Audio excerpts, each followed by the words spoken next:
It is the Underdog Research Channel, and you found me, and I'm the digital forensic scientist, blockchain investigator, technology specialist who gives you research that can help change your life. And I'm talking about student loan forgiveness.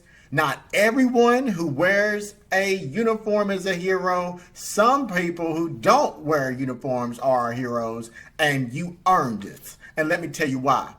Student loan forgiveness is definitely something that a lot of people have, and they don't realize that they are eligible for it, but they also are confused.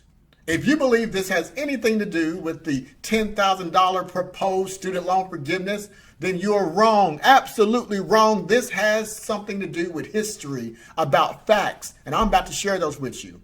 But let me share what some people think about the student loan forgiveness program. Cancellation that they're all bragging about that doesn't work is the public service student loan forgiveness. And 98% of the people that apply for that so far have not gotten forgiveness. Wow. Only 2%. That's known as a scam. Let's double down on how stupid we're going to be here. Education is important, but overpaying for education, it's an irony of ironies that in America we're stupid about education. Well, I'm not going to insult anyone. I don't think we're stupid. In fact, I disagree wholeheartedly with 50% of what he said. Now, the part I do agree with is that this student loan forgiveness program was mishandled. And that mishandling should be rectified, and it's being rectified. But being stupid is not what I believe. About overpaying for your education, well, let's talk about that. He said 99% of the people were denied. Now, that is what most statistics say. And I think he's right. That a lot of people were denied, maybe up to 99%. But here's the point. Student loans are coming due. But there was a promise that was made. And let me tell you who the promise was made to. Gen X and millennials. Now, you're thinking, oh, this is about a free lunch. It's not about free lunch. It's about what was promised. In 2007, President George W. Bush created this program, and it was passed. This is law for us. And that gave us the public service loan forgiveness. But also, another program for student loan forgiveness came out, and that was the IDR, the income-driven repayment plan. And that gave us 20 to 25 years. Even if you weren't in public service, 20 to 25 years you could pay, and you could have your student loans forgiven. Now, that didn't happen. And who did it affect? Who are the people that it affects? Everyone. And let me tell you why. Most people have the income repayment plan. If you did this, here's a list of different income payment plans that came out. 25-year original IBR, income-based repayment, pay E, the 20-year repayment. In 2014, they came out with another one, the ICR, another 25 years. No matter how you look at it, there's been a lot of different plans that were supposed to get rid of these student loans, but it didn't happen. Now, I have a problem with what Mr. RAMSEY said at the beginning of this, the financial guru, that, there's some stupidity that happened here, because the people that it affects are people who serve. And let me tell you about those people, the military. I'm going to share a story with you. 10 die in a crash of U.S. helicopter off of Djibouti. This is an article from February 19, 2006, where it discusses 10 service members who died, and a search was called off. And this says the troops included Marines and 2 airmen. Now, the family of one of these Marines, the mother, discussed their daughter being one of the people who were saved. And it said, and I quote, that she had an inflatable around their neck, and they had inflated and hung into a piece of the aircraft. She said it was 3 hours before she was rescued. Now, why is that important to me? Because I am one of those Marines who was there that day. in Djibouti, Africa in 2006. I served my country. Not only was I one of those Marines that's in the area, but here, as I talked about it, that is the landing zone, the crash site, I should say. In 2006, I was one of the few Marines who were assigned to that crash site, who watched as the bodies had to be removed from the ocean. People I actually knew and I talked to in Africa in 2006. That's me right there, just in case you didn't know. Here's another image of me providing protection over that area that you see there in Africa. Now, why were we there? The region had suffered from attacks. It was a festing grounds for terrorist activities. In fact, some of these individuals in 1998 were part of car bombs, destroyed U.S. embassies in Kenya, Tanzania, suicide bombs to the USS Cole. 2002, attackers tried to shoot down an Israeli airliner. Minutes before, a car bomb destroyed Israeli-owned hotel in Kenya. There was Operation Enduring Freedom 2, and I was a part of that. I was there. I saw what happened. I lost people. And so when I hear that people say, hey, there's the free lunch, this is not a free lunch. This is absolutely what the 2007 regulations that the president signed into law said it should do. Individuals who served their country, who did service for the government for 10 years, that was the contract, should receive forgiveness. But not only that, what about other people who serve? What about our teachers? Let me share something with you. Check this out. This is from surveillance in Forest High School in 2018, released by the Sheriff's Department. I'm going to tell you what happens. On Friday, April 20th, 8:29 a.m., you'll see a student come up the stairs on the right-hand side with a guitar case, thinking they might be running late to band practice, I bet. But that's not what's happening. It contained a 16-gauge sawed-off shotgun. Now, he fires a shot through classroom 212, and it hits a 17-year-old student in the leg with a slug. Let me show you the size of that slug. This is what went through that door from that student. I want you to see exactly what the teachers are having to deal with and why. This is what went through that door. A slug. An explosion happens on the second floor, and then this is what the police do when they respond. Secure. What the hell is that? 26 on City Hall. Who was it? 10-4, all units responding. What happened? All units responding in City Hallway. What happened? 1033 South. 3 American responding. 10-4. 996 Burn. I have a shotgun in the hallway laying on the ground. Did we lock the school down? That's important. Lock the school down now. Where? We are all units. Scale 2 is 1033 South. Hey, you stay right there. Ain't nobody in here. Building 11 is clear. That's where I was. X-ray 996 on channel 2. X-ray 1's aware, 51 out 51. What the hell? Put your hands behind your back.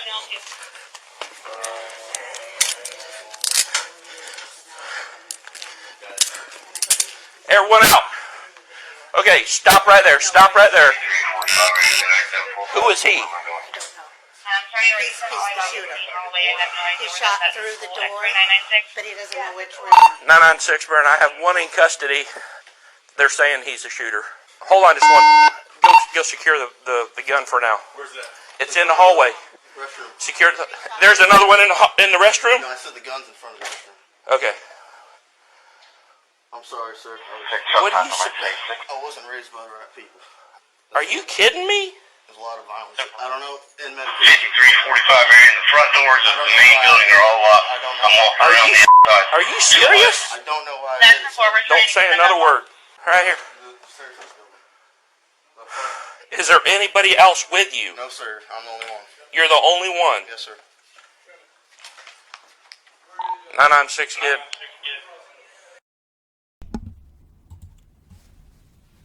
I don't agree with Mr. Ramsey's. Stupidity is not in the conversation when it comes to our educators and public service workers who work in the school systems, who have to deal with these active shooters. They're dying themselves trying to educate our youth. This is a part of the people who qualify for the public service loan forgiveness program, and you need to know about it. There was a promise made to you.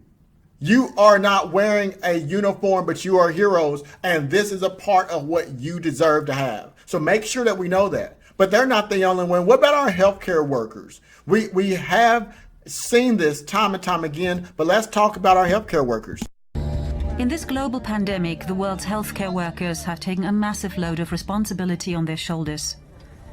But who's caring for the healthcare workers? Hundreds of thousands of healthcare workers have been infected. There is no official global death toll. Data has not been systematically collected. But more than 1,000 doctors and nurses around the world are known to have died from COVID-19. Tributes to their bravery and dedication have sprung up, and memorials for the fallen have been held. But rounds of clapping cannot protect them from this deadly illness. And candlelight vigils provide limited comfort for the lives lost and for the loss of those that could have saved others. Could healthcare work be one of the most dangerous jobs in the world? Today we look at the situation of those who are fighting on the front lines of the pandemic. Tracking the rate of healthcare worker infections around the world. We have seen some countries with a health worker infection rate up to 30%. And tragically, we're now aware that more than 600 nurses have died because it's not being collected centrally. That was 2020. Thousands of nurses, doctors, medical professionals, the ones that we clap for, have passed away because of dealing with this pandemic. Again, don't wear a uniform. I definitely wouldn't call them stupid. And I think that what their service deserves, what was promised, is that the 2007 rules and regulations signed by Congress and our president said that in 10 years, if you worked in these organizations, that this is something that you could receive. But as we said earlier, what happened? Here's what happened. According to a lot of the important stats, 99% of the people were denied, did not get the opportunity. And it's not their fault. The loan servicers did a lot of things that they shouldn't have done. And I'll talk about that in the upcoming webinar.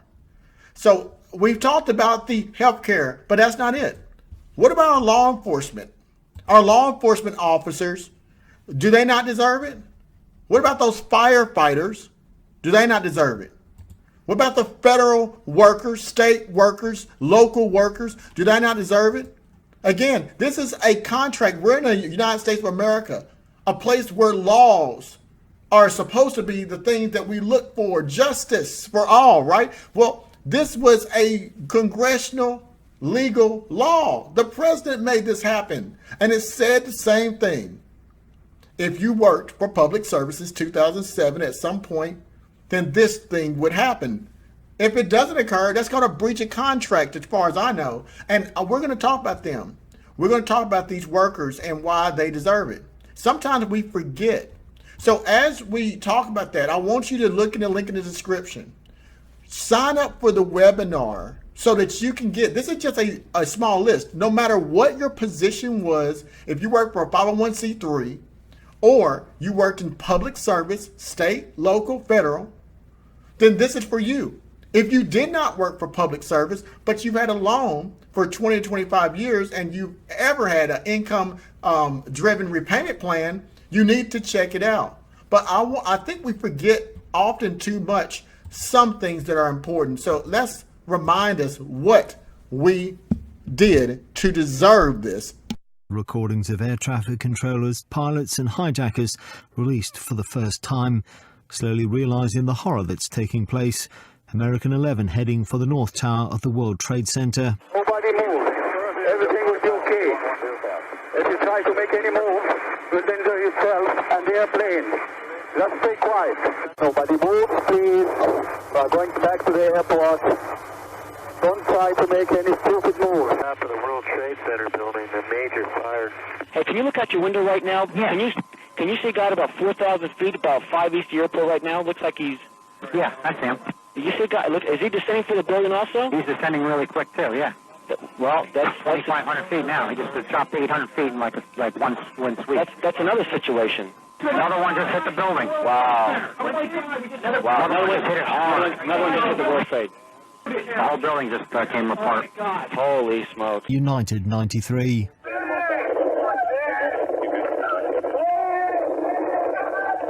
Somebody call Cleveland.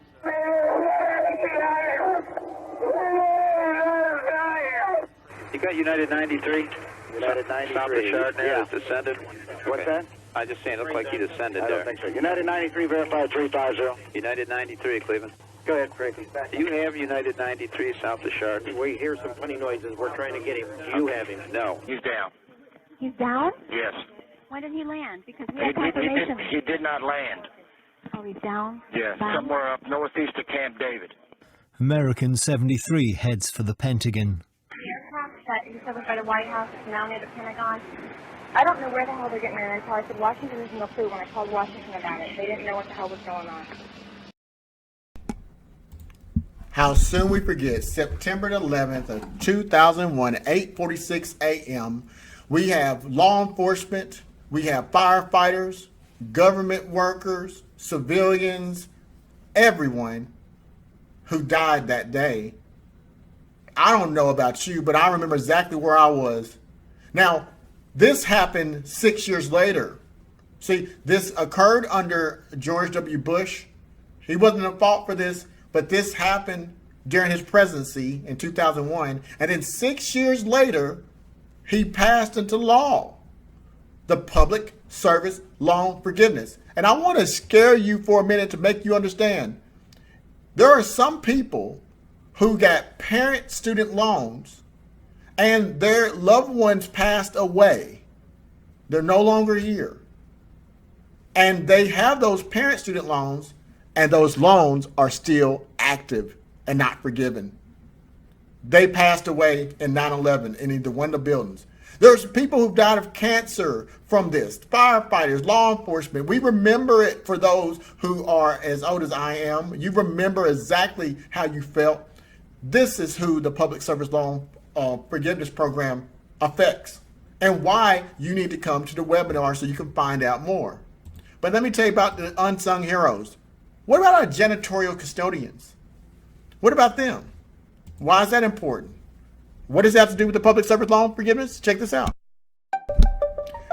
If you didn't know, janitors say that they're undervalued and underpaid. But while COVID was going on, they had to do all the cleaning. In 2018, for example, the average pay for a custodian was $13 an hour.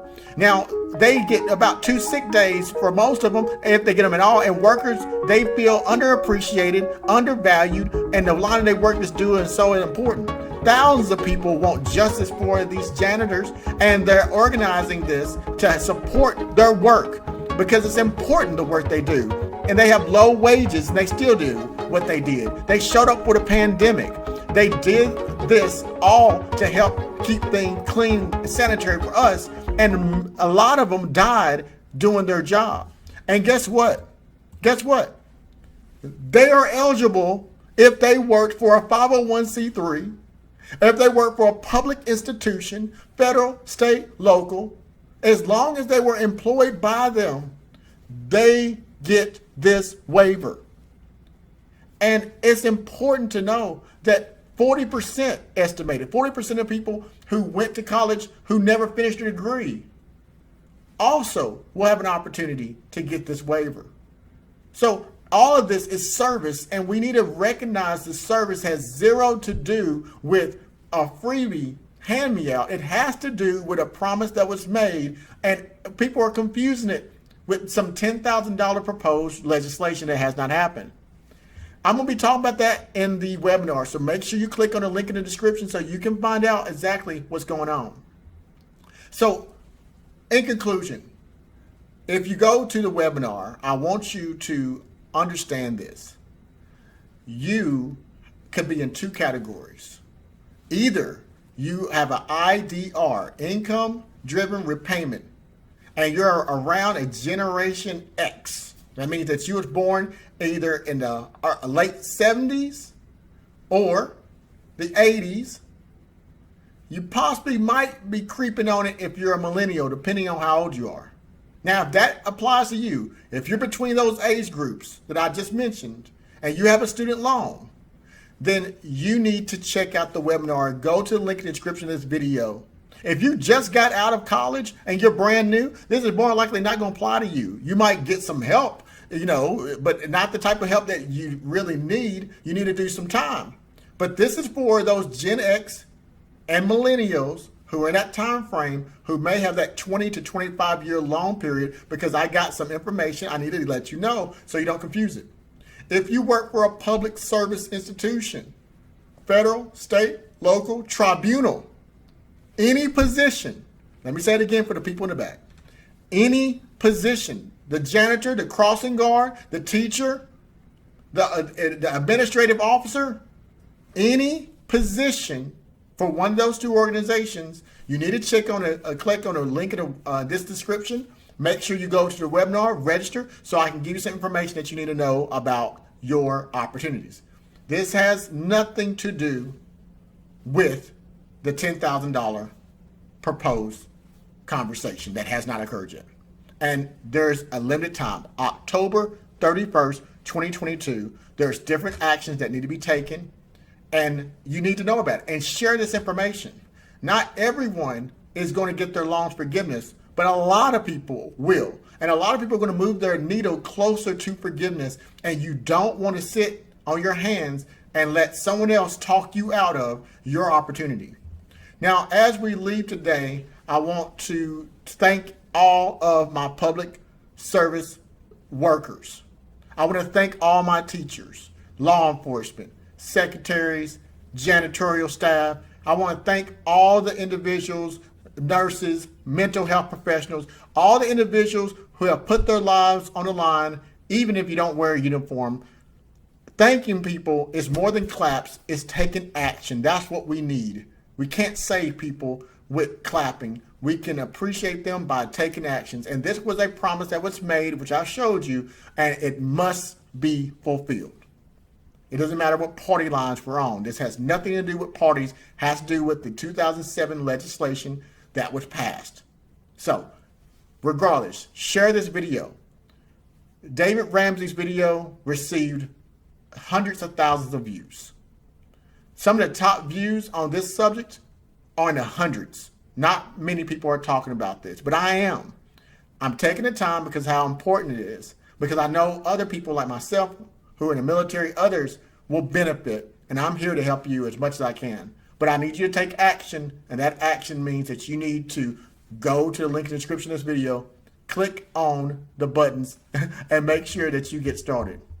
Also, don't forget, I will also be having MFON AKPAN, a professor in accounting. He will be holding separate webinars about starting your own nonprofit organization for those who might be interested, 501c3, which is not a coincidence, is eligible under these new provisions. So a lot of people who don't work in the public service, who don't currently work for a 501c3, but have been interested in starting one or would like to know how they can use that to their advantage if they do, you need to check in with his webinars because he is going to step you through getting started because there's a lot of strategy there, and I want to make sure that you don't miss it.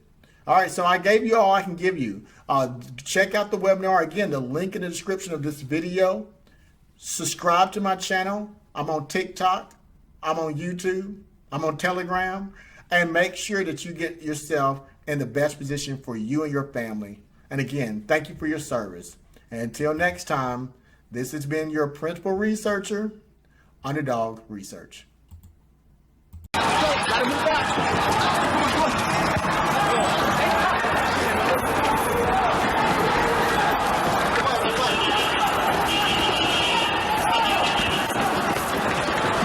What's your gun? I don't know.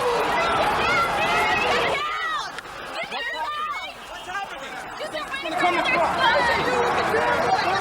Down, my man. Get my back, get my back, get my back, get my back.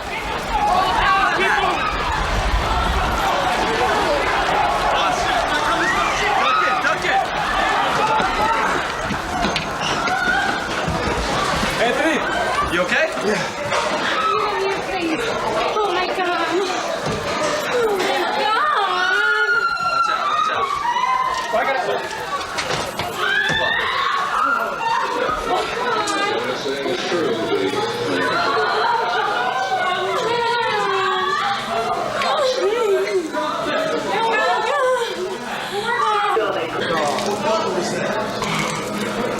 Was that two or one? Oh, both.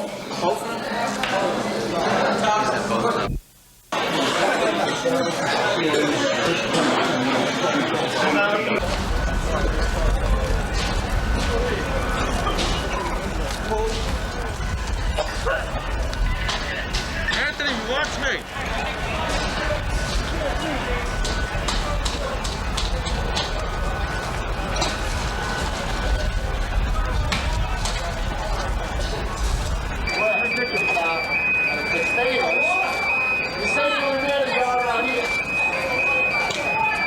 I thought it was the third plane that went. No, the whole top came off. The whole top came off. And then the smoke, all of a sudden I see the smoke fall. I was standing next to the lieutenant, and I couldn't. All of a sudden, I couldn't see him. We were under the truck.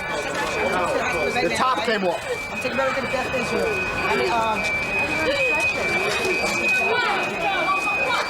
And the fire door on 76 was locked. Anthony, let's get the fuck out of here.